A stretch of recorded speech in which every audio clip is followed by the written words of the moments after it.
Hi friends, this is Kavitha. Welcome to our channel. ఈరోజు సైకాలజీలో మనము రక్షక తంత్రాలు టాపిక్ మీద ఇంపార్టెంట్ బిట్స్తో వీడియో చేస్తున్నాను. చూడండి ఫ్రెండ్స్, తెలంగాణలో టెట్ ఎగ్జామ్ ఆల్రెడీ అయిపోయింది కదా. ఇందులో టెట్ ఎగ్జామ్ అటెంప్ట్ చేసిన వాళ్ళు ఎవరైనా ఉన్నారా ఫ్రెండ్స్? ఎలా రాశారు కింద కామెంట్ బాక్స్లో కామెంట్ చేయండి.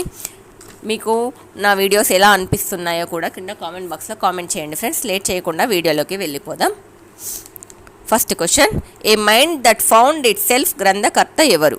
Options: 1 Clifford Beers, 2 Britannica encyclopaedia, 3 Lawrence పాఫర్, 4 బజాయిద్.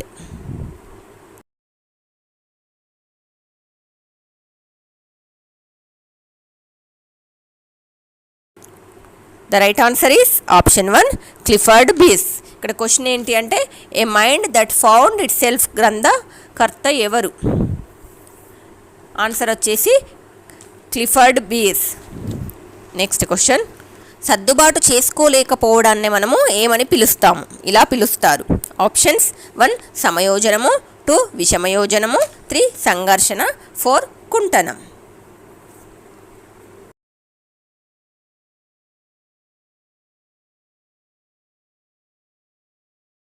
The right answer is option 2 విషమయోజనం. ఇక్కడ సర్దుబాటు చేసుకోలేకపోవడాన్ని ఏమంటామంటే విషమయోజనం అని అంటాము. ఇక్కడ ఆప్షన్స్ చూద్దాం ఒకసారి. సమయోజనం అంటే ఏంటి అని అంటే, ఇక్కడ మనము సర్దుబాటు చేసుకోవడాన్నే మనము సమయోజనం అంటాము. ఇక్కడ సర్దుబాటు అంటే ఏంటి అని అంటే, ఇక్కడ నూతన పరిస్థితులకు అనుకూలంగా జీవించడాన్ని సర్దుబాటు లేదా సమయోజనం అని అంటాము. అంటే తన పరిసరాలకు మధ్య మరింత సామరస్య సంబంధాలను నెలకొల్పుకోవడం కోసం నిరంతరం వ్యక్తి యొక్క ప్రవర్తన మార్చుకోవడాన్నే మనం సర్దుబాటు అని అంటాం. సర్దుబాటు చేసుకోలేనప్పుడు రక్షక తంత్రాలను ఉపయోగించి తృప్తి చెందిన తర్వాత పదే రక్షక తంత్రాలను ఉపయోగిస్తే సర్దుబాటు చేసుకునే శక్తిని పూర్తిగా కోల్పోవడాన్నే విషమయోజనం అని అంటారు. ఇంకో ఆప్షన్ చూద్దాము. సంఘర్షణ అంటే ఏంటి అంటే, ఒకే శిశువును తల్లిదండ్రుల మధ్య నిలబెట్టి నీకు తల్లి అంటే ఇష్టమా తండ్రి అంటే ఇష్టమా అని క్వశ్చన్ చేస్తే ఆ శిశువు ఏం ఆన్సర్ చేయగలుగుతాడు? ఏం ఆన్సర్ చేయలేడు. అప్పుడు ఆ శిశువులో ఏర్పడే దాన్నే మనము సంఘర్షణ అని అంటాము. అంటే ఏంటి అంటే, 2 విరుద్ధ కోరికల మధ్య ఏర్పడే తన్యత లేదా టెన్షన్ వల్ల కలిగే బాధాకరమైన ఉద్వేగం ఉంటుందో దాన్నే మనము సంఘర్షణ అని అంటాము. నెక్స్ట్ ఆప్షన్ చూద్దాము. కుంటనం అంటే ఏంటి అని అంటే, వ్యక్తిలో ఏర్పడే కోరికలు తీరనప్పుడు తీర్చుకోవడానికి ఏమీ ప్రయత్నం చేయకుండా నిరాశ నిస్పృహలకు గురి అయితే ఆ వ్యక్తిలో ఏర్పడేదాన్నే మనము కుంటనమని అంటాము. ఈ 4 ఆప్షన్స్కు డెఫినేషన్స్కు మీకు అర్థమైనాయి అనుకుంటున్నాను ఫ్రెండ్స్. ఇక్కడ క్వశ్చన్ అయితే ఏంటి, సర్దుబాటు చేసుకోలేకపోవడాన్ని మనం ఏమంటాము అని అంటే విషమయోజనం అని అంటాము. ఆప్షన్ 2 అనేది రైట్ ఆన్సర్ అవుతుంది. నెక్స్ట్ క్వశ్చన్, కుంటనానికి గురైన వ్యక్తి లక్షణం కానిది ఏది? ఆప్షన్స్: 1 చెప్పిందే మళ్ళీ 2 ఆత్మవిశ్వాసం కలిగి ఉండడం, 3 ఆర్థిక పరిస్థితులకు అనుగుణంగా నడుచుకోలేకపోవడం, 4 పరిస్థితులకు తగ్గట్టు మారలేకపోవడం.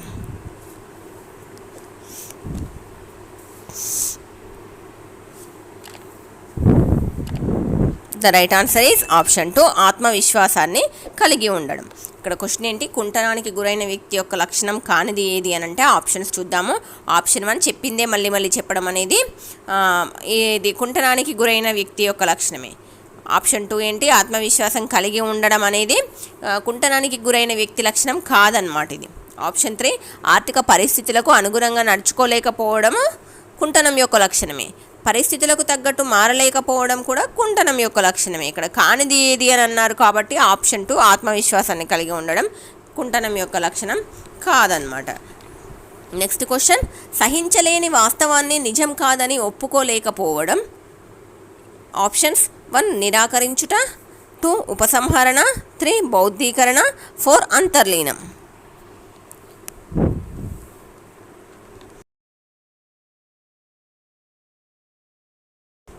The right answer is option 1 నిరాకరించుట. క్వశ్చన్ ఏంటి? సహించలేని వాస్తవాన్ని నిజం కాదని ఒప్పుకోలేకపోవడం అంటే నిరాకరించుట అనమాట. ఇప్పుడు ఇచ్చిన ఈ 4 ఆప్షన్స్ కూడా రక్షక తంత్రాలు. ఏంటి? నిరాకరించుట కానీ, ఉపసంహరణ కానీ, బౌద్ధీకరణ మరియు అంతర్లీనం అనేటివి ఈ 4 కూడా రక్షక తంత్రాలు అనమాట. నిరాకరించుట అంటే ఏంటి అని అంటే, ఇప్పుడు భార్య మరణ వార్త విన్న భర్త నిజం కాదని నమ్మకపోవడం అన్నట్టు, దాన్ని జీర్ణించుకోలేక దాన్ని నిరాకరిస్తున్నాడనమాట. దీన్నే నిరాకరించుట అని అంటారు. ఉపసంహరణ అంటే ఏంటి అని అంటే, వ్యక్తి తనకు సంబంధం లేని పరిస్థితులకు దూరంగా ఉండడం, లేదా తప్పించుకోవడము, లేదా భ్రమలో ఉండిపోవడము లాంటివి. ఇలాంటి సమస్య వస్తుందని ముందే తెలిసి తప్పించుకోవడం అన్నమాట. దీన్నే ఉపసంహరించుకోవడం అని అంటారు. ఇలాంటి సమస్య వస్తుందని తెలిసి భయపడి ఆ పని చేయలేకపోవడం అన్నమాట. ఏదో ఒక సమస్య వస్తుందని తెలిసి ఆ పని చేయలేకపోవడాన్ని ఇక్కడ ఉపసంహరణ అని అంటాము. బౌద్ధీకరణ అంటే ఏంటి అంటే, నీతులు చెప్పడం, బాధాకరమైన పరిస్థితుల్లో భౌతిక నిర్వచనాలకు దూరం కావడం అన్నమాట. అక్కడ బాధాకరమైన సంఘటన జరిగితే ఆ సంఘటన నుండి నీతులు చెప్పి దూరం కావడం అనమాట. అంటే నిర్వచనాలు చెప్పి దూరం కావడం. దీన్నే బౌద్ధీకరణ అని అంటాము. అంతర్లీనం అంటే ఏంటి అంటే, చేసేదేమి లేక రాజీ పడడాన్ని అంతర్లీనం అని అంటాము.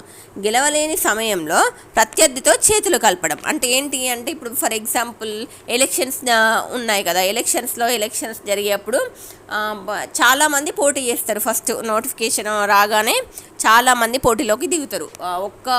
ఒక సీటు కోసము 20-30 మంది 100 మంది కూడా పోటీ చేస్తుంటారు. ఇప్పుడు వాళ్ళు నోటిఫికేషన్ వాపస్ తీసుకునే ఒక టైం అనేది ఉంటుంది, లిమిట్ టైం. ఆ టైంలోపు వాళ్ళతో పోటీ పడలేక దాన్ని వాపస్ తీసుకుంటారనమాట. లైక్ ఎగ్జాంపుల్కి చెప్తున్నాను. అలాంటిది అంతర్లీనం అంటే, చేసేదేమీ లేక గెలవలేనని తెలిసి రాజీ పడడం అన్నమాట. నెక్స్ట్ క్వశ్చన్, మనసులో కోపం ఉన్న పైకి ప్రేమను కనబరచడం. ఆప్షన్స్ 1 నిరాకరించుట, 2 ప్రేరక తారుమారు, 3 బౌద్ధీకరణ, 4 హేతుకీకరణం.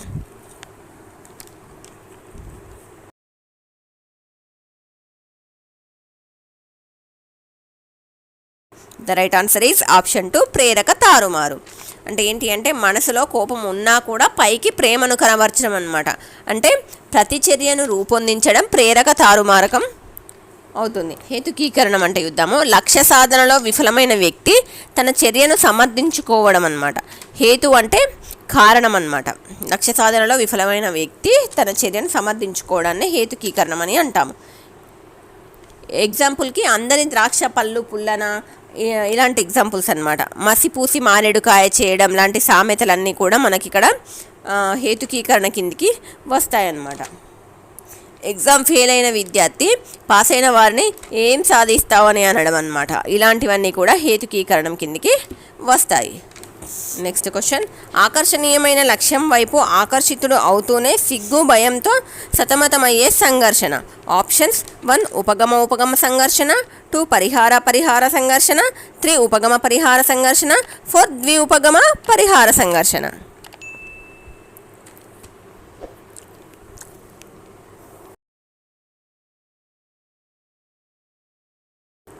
The right answer is option 3 ఉపగమ పరిహార సంఘర్షణ. ఒకసారి ఈ ఆప్షన్స్ అన్ని చూద్దాం మనము. ఉపగమ పరిహార సంఘర్షణ అంటే, ఒకటి ఇష్టమైంది, ఒకటి ఇష్టం లేనిది. అంటే ఒకటి ఆకర్షణీయమైంది, ఒకటి ఆకర్షణీయం కానిది. ఈ రెండింటిలో ఒకదాన్ని ఖచ్చితంగా ఎంచుకోవడంలో ఏర్పడే సంఘర్షణే మనము ఉపగమ పరిహార సంఘర్షణ అని అంటాము. ఇక్కడ పరిహార సంఘర్షణ అంటే ఏంటి చూద్దాము. రెండూ ఇష్టం లేనప్పుడు ఏదో ఒకదాన్ని తప్పకుండా ఎన్నుకోవాల్సి వచ్చినప్పుడు దాన్నే మనము పరిహార సంఘర్షణ అని అంటాము. ద్విపరిహార సంఘర్షణ అంటే ఏంటి అంటే, 2 లేదా అంతకంటే ఎక్కువ ఆకర్షణీయం కాని లక్ష్యాల్లో ఏదో ఒకటి తప్పకుండా ఎంచుకోవాల్సి వచ్చినప్పుడు, ఒకటి ఇష్టమైంది అందులోనే కష్టం ఉంటుంది, ఇంకో దానిలో ఒకటి కష్టమైంది అందులోనే ఇష్టం ఉంటుంది. ఇటువంటి సందర్భాల్లో ఎంపిక చేసుకోవడంలో ఏర్పడే సంఘర్షణనే మనము ద్విపరిహార సంఘర్షణ అని అంటాము. ఉపగమ పరిహార సంఘర్షణకి ఎగ్జాంపుల్ ఏంటి అని, జామ పండు అంటే పిల్లవాడికి ఇష్టం కానీ కింద పడిపోతామేమో అన్న భయంతో వెళ్ళలేకపోవడమే ఉపగమ పరిహార సంఘర్షణకి ఎగ్జాంపుల్ అనమాట. పరిహార సంఘర్షణకి ఎగ్జాంపుల్ ఏంటి అని అంటే, రెండు తెలియని క్వశ్చన్స్ ఎగ్జామ్లో ఇచ్చినప్పుడు ఏదో ఒకదానికి తప్పకుండా ఆన్సర్ చేయాలి. అలాంటప్పుడు ఏర్పడే సంఘర్షణని ఇక్కడ పరిహార సంఘర్షణ అని అంటాము. రెండు తెలియని క్వశ్చన్స్ బట్ ఒకటి కంపల్సరీ ఆన్సర్ చేయాల్సిందే. నెక్స్ట్ ద్విఉపగమ పరిహార సంఘర్షణకి ఎగ్జాంపుల్ ఏంటి అని అంటే, ఇప్పుడు ఒక చోట దగ్గరగా ఉన్న చోట ఇతనికి ఒక జాబ్ వచ్చిందనమాట. తను ఉండే ఇంటికి దగ్గరగా ఒక జాబ్ వచ్చింది బట్ ఇక్కడ శాలరీ తక్కువ. తను ఉండే ఇంటికి దూరంగా ఇంకొక జాబ్ వచ్చింది బట్ అక్కడ శాలరీ ఎక్కువ. ఇప్పుడు ఇలాంటి సందర్భాల్లో ఏది ఎంచుకోవాలి అని తెలియక ఏర్పడే సంఘర్షణ ద్విఉపగమ పరిహార సంఘర్షణ అంటాం. అంటే ఇక్కడ ఒకటి కంటే ఎక్కువ లక్ష్యాలు, ఇలాంటి సందర్భంలో ఏదో ఒకటి ఎంచుకోవడంలో ఏర్పడే సంఘర్షణనే ద్విఉపగమ పరిహార సంఘర్షణ అని అంటాం. ఇక్కడ క్వశ్చన్ ఏంటి అంటే, ఆకర్షణీయమైన లక్ష్యం వైపు ఆకర్షితుడు అవుతూనే సిగ్గు భయంతో సతమతమయ్యే సంఘర్షణ అని అంటే ఉపగమ పరిహార సంఘర్షణ అవుతుంది. నెక్స్ట్ క్వశ్చన్, ప్రేరేపిత విస్మృతి. ఆప్షన్స్ 1 ఉదాత్తీకరణం, 2 పరిహారం, 3 విస్థాపం, 4 దమనం.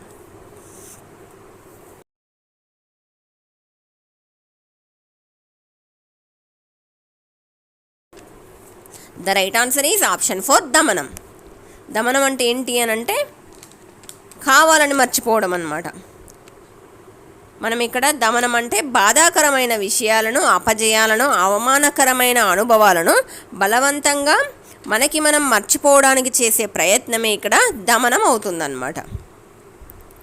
అందుకే దీన్ని ప్రేరేపిత విస్మృతి అని కూడా అంటారు. ప్రాథమిక రక్షక తంత్రం కూడా దమనమే అన్నమాట. దమనాన్ని ఏమంటారు? ప్రాథమిక రక్షక తంత్రం కూడా దమనమే అన్నమాట.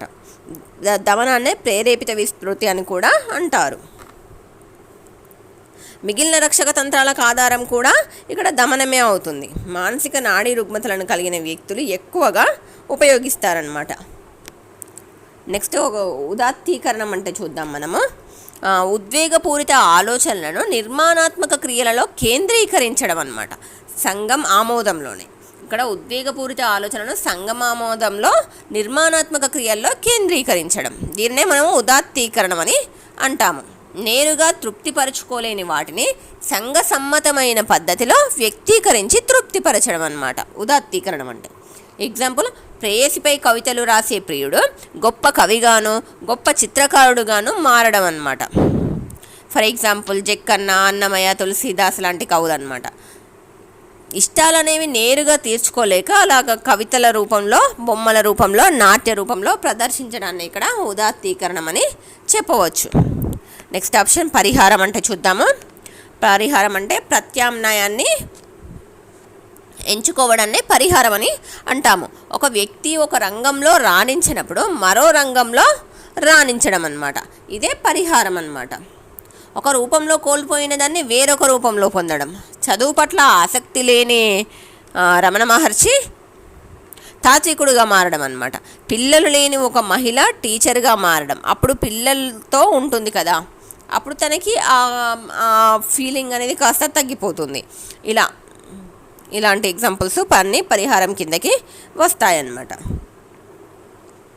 నెక్స్ట్ విస్థాపం అంటే చూద్దాము. కోరికలను, జయాలను అంగీకరిస్తారు కానీ గమ్యాన్ని మారుస్తారు. అంటే ఫర్ ఎగ్జాంపుల్ చూద్దాము, కొన్ని సామెతలు ఉంటాయి కదా, అత్త మీది కోపం దుత్త మీద తీసినట్టు అని అంటారు కదా. ఇలాంటివన్నీ కూడా మనకు విస్థాపం కిందికి వస్తాయన్నమాట. ఒకరి మీద ఉన్న కోపాన్ని ఇంకొకరిపై చూపడము, అంటే ఒకరి మీద ఉన్న కోపము వాళ్ళని ఏమీ చేయలేక ఇంకొకరి మీద చూపించడం అన్నమాట. ఇలాంటివన్నీ కూడా మనకి ఇక్కడ విస్థాపం కిందికి వస్తాయి. ఇక్కడ క్వశ్చన్ ఏంటి అని అంటే, ప్రేరేపిత విస్మృతి ఏది అని అంటే ఆప్షన్ 4 దమనం అనేది రైట్ ఆన్సర్ అవుతుంది. నెక్స్ట్ క్వశ్చన్, మానసిక ఆరోగ్య ఉద్యమానికి మూల పురుషుడు ఎవరు? ఆప్షన్స్ 1 లారెన్స్ పాఫర్, 2 ఫ్రాయిడ్, 3 ఫీనల్, 4 Clifford base.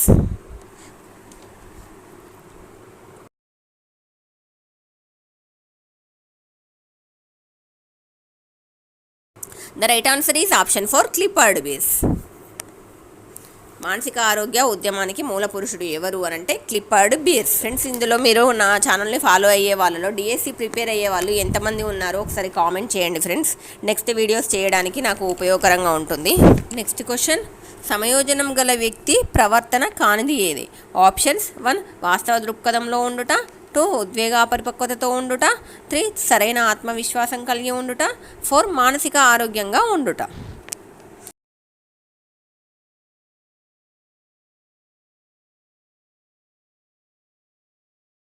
The right answer is option 2 ఉద్వేగ అపరిపక్వతతో ఉండుట. ఇక్కడ ఏంటి, సమయోజనం గల వ్యక్తి ప్రవర్తన కానిది అని అన్నారు. ఒకసారి ఆప్షన్స్ అన్ని చెక్ చేద్దాము. వాస్తవ దృక్పథంలో ఉండుట అనేది సమయోజనం గల వ్యక్తి యొక్క ప్రవర్తననే. ఆప్షన్ 2 ఉద్వేగ అపరిపక్వతతో ఉండుట అనేది మాత్రం విషమయోజనం గల వ్యక్తి ప్రవర్తన అనమాట. అంటే సమయోజనం గల వ్యక్తి ప్రవర్తన కాదు. ఆప్షన్ 2 అనేది ఇక్కడ రైట్ ఆన్సర్ అవుతుంది. సరైన ఆత్మవిశ్వాసం కలిగి ఉండుట అనేది సమయోజనం గల వ్యక్తి ప్రవర్తన. మానసిక ఆరోగ్యంగా ఉండుట కూడా సమయోజనం గల వ్యక్తి ప్రవర్తన కానిది అన్నారు కాబట్టి ఉద్వేగ అపరిపక్వతతో ఉండుట ఆప్షన్ 2 అనేది రైట్ ఆన్సర్ అవుతుంది. నెక్స్ట్ క్వశ్చన్, తన తప్పులు అపజయాలకు ఇతరులను బాధ్యులుగా చేయడం. ఆప్షన్స్ 1 ప్రక్షేపణం, 2 విస్థాపనం, 3 ప్రతిగమనం, 4 స్వైరకల్పన.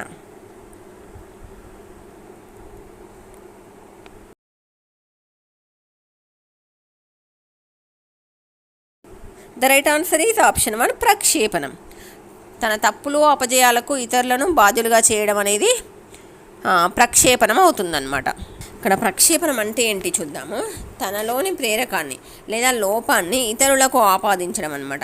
ఇతరుల యొక్క తప్పులనేమో భూతద్దంలో పెట్టి చూపించడం, ఇది ప్రక్షేపణం కిందికి వస్తుంది. దమనం తర్వాత ఎక్కువగా మనం ఉపయోగించే రక్షక తంత్రం కూడా ప్రక్షేపణమే. ప్రక్షేపణం అంటే ఏంటి అంటే తనలోని లోపాన్ని ఇతరులకు ఆపాదించడాన్ని మనము ప్రక్షేపణం అని అంటాము. ఒక అవినీతిపరుడు ఏం చేస్తాడు, వేరే వాళ్ళను కూడా అవినీతిపరులుగా చూపించడానికే ట్రై చేస్తాడు. నెక్స్ట్ విస్థాపనం చూద్దాము. ఒకరి మీద కోపాన్ని ఇంకొకరి చూపించడాన్ని మనం ఇక్కడ విస్థాపనం అంటాము. ఒకరి మీద మనకు కోపం వచ్చినప్పుడు ఆ కోపాన్ని వాళ్ళ మీద చూపించలేని పరిస్థితిలో ఉన్నప్పుడు ఆ కోపాన్ని ఒకరి మీద చూపిస్తూ ఉంటాము. ఇలాంటి దాన్ని మనం ఏమంటామంటే విస్థాపనం అని అంటాము. ప్రతిగమనం అంటే చూద్దాము. ప్రతిగమనం అంటే పూర్వస్థితిని పొందడం అనమాట, వెనుకకు మళ్ళడం. ఒక ఉద్యోగాన్ని కోల్పోయిన వ్యక్తి చిన్నపిల్లవాళ్ళ ఏడవడం అనమాట. తన పేరెంట్స్ దగ్గర కూర్చొని చెప్పుకుంటూ తన బాధని చెప్పుకుంటూ దగ్గరికి వచ్చిన ఉద్యోగం పోయిందని చెప్పుకుంటూ పిల్లవాళ్ళ ప్రవర్తించడం అనమాట. సమస్యలను సమర్థవంతంగా ఎదుర్కోలేక పిల్లల్లాగా ప్రవర్తించడాన్ని ప్రతిగమనం అని అంటాము.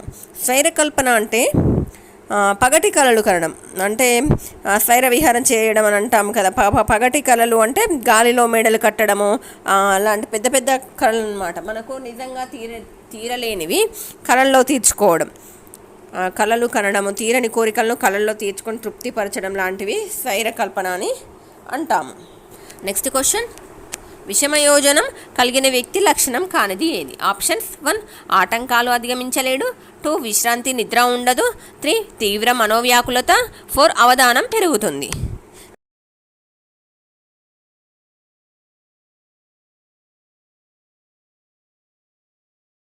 The right answer is option 4 అవధానం పెరుగుతుంది. ఇక్కడ ఏంటి, విషమయోజనం కలిగిన వ్యక్తి లక్షణం కానిది అన్నారు. కానిది అంటే ఆటంకాలను అధిగమించలేడు అని అంటే విషమయోజనం కలిగిన వ్యక్తి లక్షణమే.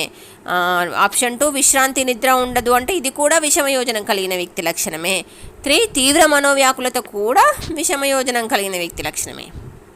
ఇక్కడ అవధానం పెరుగుతుంది అనేది మాత్రం విషమయోజనం కలిగిన వ్యక్తి లక్షణం కాదు. సో ఆప్షన్ 4 అనేది రైట్ ఆన్సర్ అవుతుంది. నెక్స్ట్ క్వశ్చన్, మానవుని ఆశయం కానీ అవసరం కానీ తృప్తిపరచడంలో అవరోధం ఏర్పడినప్పుడు ఉద్భవించే భావనే కుంటనమని నిర్వచించింది ఎవరు? ఆప్షన్స్ 1 కరోల్, 2 గుడ్, 3 కట్లెనిన్, 4 Douglas and Holland.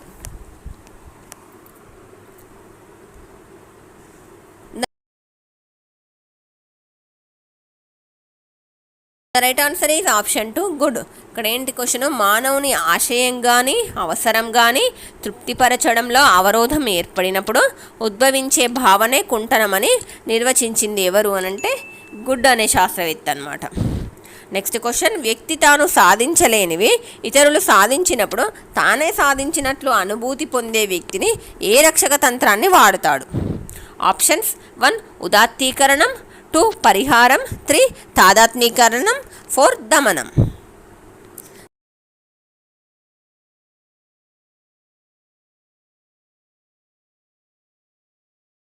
The right answer is option 3 తాదాత్మీకరణం.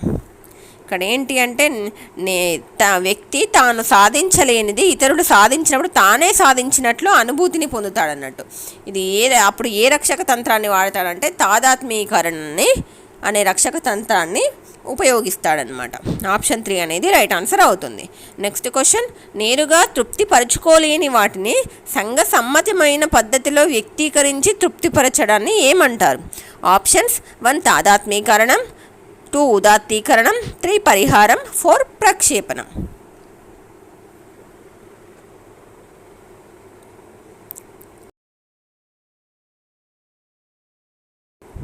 The right answer is option 2 ఉదాత్తీకరణం.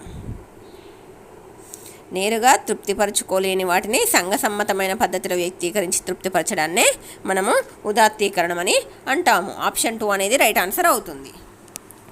Next question, అధిక ఒత్తిడికి గురైన వ్యక్తి లక్షణం కానిది ఏది? ఆప్షన్ 1 తరచుగా తలనొప్పి, 2 గోర్లు కొరకడం, 3 ఇతరులను నిందించడం, 4 ఏకాగ్రతతో పనులు చేయడం.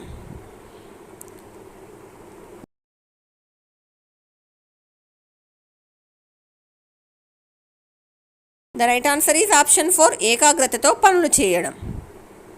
అధిక ఒత్తిడికి గురైన వ్యక్తి యొక్క లక్షణం కానిది ఏది అని అంటే ఏకాగ్రతతో పనులు చేయలేడనమాట. సో ఇక్కడ పనులు చేయడం అని ఇచ్చారు కాబట్టి ఆప్షన్ 4 రైట్ ఆన్సర్ అవుతుంది. తరచుగా తలనొప్పి అనేది అధిక వ్యక్తికి గురైన వ్యక్తి లక్షణమే. గోర్లు కొరకడం కూడా, ఇతరులను నిందించడం కూడా అధిక ఒత్తిడికి గురైన వ్యక్తి లక్షణమే. కానిది అంటే ఏకాగ్రతతో పనులు చేయడం అనేది కాదు. ఆప్షన్ 4 రైట్ ఆన్సర్ అవుతుంది. నెక్స్ట్ క్వశ్చన్, లక్ష్య సాధనలో విఫలమైన వ్యక్తి తన చర్యను సహేతుకంగా సమర్థించుకోవడం. ఆప్షన్స్ 1 ప్రక్షేపణం, 2 పరిహారం, 3 ప్రతిగమనం, 4 హేతుకీకరణం.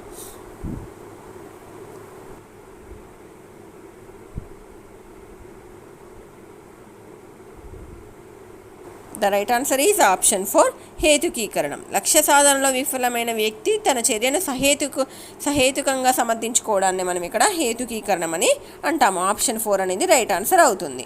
నెక్స్ట్ క్వశ్చన్, గెలవలేని సమయంలో ప్రత్యర్థితో చేతులు కలిపి రాజీ పడడాన్ని ఏమంటారు? ఆప్షన్స్ 1 అంతర్లీనం, 2 బౌద్ధీకరణ, 3 ఉపసంహరణ, 4 పరిహారం. ఇవన్నీ ఆప్షన్స్ కూడా నేను ఇందాక ఎక్స్ప్లెయిన్ చేశాను కదా ఫ్రెండ్స్, మీరు ఆన్సర్ గెస్ చేశారని అనుకుంటున్నాను.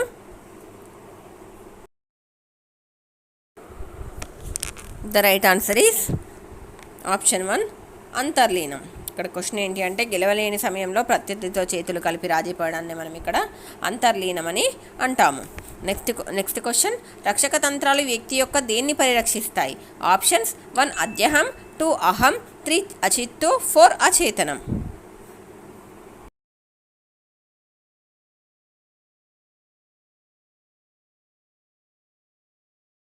The right answer is option 2 అహం. రక్షక తంత్రాలు వ్యక్తి యొక్క దేన్ని పరిరక్షిస్తాయంటే అహాన్ని పరిరక్షిస్తాయన్నమాట. ఆప్షన్ 2 అనేది రైట్ ఆన్సర్ అవుతుంది. నెక్స్ట్ క్వశ్చన్, రక్షక తంత్రాలు సృష్టించినది. ఆప్షన్స్ 1 ఎరిక్సన్, 2 కర్ట్ లెనిన్, 3 సిగ్మండ్ ఫ్రాయిడ్, 4 అన్నా ఫ్రాయిడ్.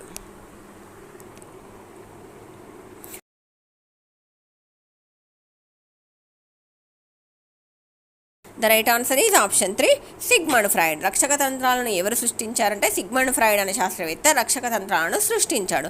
ఆప్షన్ 3 అనేది ఇక్కడ రైట్ ఆన్సర్ అవుతుంది. నెక్స్ట్ క్వశ్చన్, కారణరహితమైన భయం వల్ల ఏదో కీడు జరగబోతుందన్న ఊహలు పదే పదే రావడం వల్ల కలిగే మానసిక స్థితిని ఏమంటారు?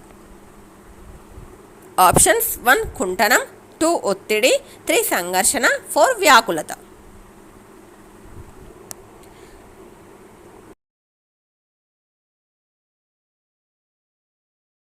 The right answer is option 4 వ్యాకులత.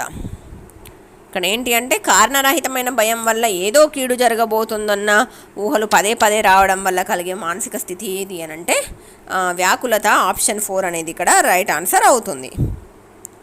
Next question, జై అనే విద్యార్థి జామ పండు తినాలి అని ఉన్నా కూడా చెట్టు ఎక్కితే పడిపోతానేమో అన్న భయంతో ఆలోచిస్తున్న అతని వ్యక్తిలో మొదలైన సంఘర్షణ ఏమిటి? ఆప్షన్స్ 1 ఉపగమ సంఘర్షణ, 2 ఉపగమ పరిహార సంఘర్షణ, 3 పరిహార సంఘర్షణ, 4 ద్విఉపగమ పరిహార సంఘర్షణ. ఈ సంఘర్షణలోని రకాలన్నీ కూడా నేను ప్రీవియస్ వీడియోలో ఈ వీడియోలో కూడా కొంతవరకు అయితే ఎక్స్ప్లెయిన్ చేశాను ఫ్రెండ్స్. ప్రీవియస్ వీడియోలో ఇంకా డీటెయిల్డ్గా ఎక్స్ప్లెయిన్ చేశాను. మీరు ఇప్పటికే ఆన్సర్ గెస్ చేశారని ఎక్స్పెక్ట్ చేస్తున్నాను. The right answer is option 2 ఉపగమ పరిహార. ఇక్కడ ఏంటి అంటే జై అనే విద్యార్థి జామ పండు తినాలని ఉన్నా కూడా చెట్టు ఎక్కితే పడిపోతానేమో అని అతను భయపడుతున్నాడు. అందువల్ల అతను చెట్టు ఎక్కడానికి భయపడ్డప్పుడు ఏర్పడే సంఘర్షణ ఏంటి అంటే ఉపగమ పరిహార సంఘర్షణ అవుతుంది. ఆప్షన్ 2 అనేది ఇక్కడ రైట్ ఆన్సర్ అవుతుంది. నెక్స్ట్ క్వశ్చన్, అవిటితనంతో బాధపడే హెలెన్ కెల్లర్ గొప్ప సంఘ సేవకురాలిగా కవయిత్రిగా రాణించడం ఈ రక్షక తంత్రానికి ఉదాహరణ. ఆప్షన్స్ 1 పరిహారం, 2 దమనం, 3 తదాత్మీకరణం, 4 ఉదాత్తీకరణం.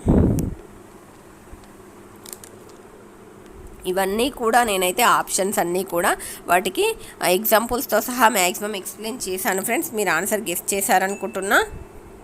The right answer is option 1 పరిహారం. ఇక్కడ ఏంటి, అవిటితనంతో బాధపడే హెలెన్ కెల్లర్ గొప్ప సంఘ సేవకురాలిగా కవయిత్రిగా రాణించడానికి ఏ రక్షక తంత్రానికి ఎగ్జాంపుల్ అంటే ఇక్కడ పరిహారం అనే రక్షక తంత్రానికి ఎగ్జాంపుల్ అవుతుంది. సో ఆప్షన్ 1 అనేది రైట్ ఆన్సర్ అవుతుంది. నెక్స్ట్ క్వశ్చన్, రాముకి మ్యాచ్ ప్రాక్టీస్ చేయడం ఇష్టం లేదు, ఓడిపోవడం కూడా ఇష్టం లేదు. ఈ సమయంలో అతనిలోని సంఘర్షణ ఏమిటి? ఆప్షన్స్ 1 ఉపగమ సంఘర్షణ, 2 పరిహార సంఘర్షణ, 3 ఉపగమ పరిహార సంఘర్షణ, 4 ద్విఉపగమ పరిహార సంఘర్షణ.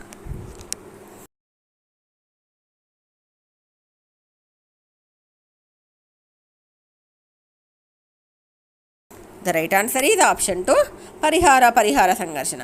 రాముకి మ్యాచ్ ప్రాక్టీస్ చేయడం ఇష్టం లేదు, అట్లా ఓడిపోవడం కూడా ఇష్టం లేదు, రెండూ ఇష్టం లేదు. ఈ సమయంలో అతనిలో ఏర్పడే సంఘర్షణ ఏంటి అంటే పరిహార సంఘర్షణ అవుతుంది. ఆప్షన్ 2 అనేది ఇక్కడ రైట్ ఆన్సర్ అవుతుంది. ఫ్రెండ్స్, ఈ వీడియోతో ప్లస్ బిఫోర్ వీడియోతో మీకు రక్షక తంత్రాలు టాపిక్ మ్యాక్సిమం 99% కవర్ అయిందని అనుకుంటున్నాను. ఇందులోకించి ఒక క్వశ్చన్ వచ్చే అవకాశం అయితే ఉంది. ఇందులో అన్నీ కూడా అప్లికేబుల్ క్వశ్చన్స్ లాగానే ప్రిపేర్ చేశాను ఫ్రెండ్స్. మీకు ఈ వీడియో నచ్చినట్లయితే వీడియోని లైక్ చేయండి, మీ ఫ్రెండ్స్కి కూడా షేర్ చేయండి. మరిన్ని ఇలాంటి ఇంట్రెస్టింగ్ వీడియోస్ కోసం మన ఛానల్ని సబ్స్క్రైబ్ చేయండి. Thanks for watching.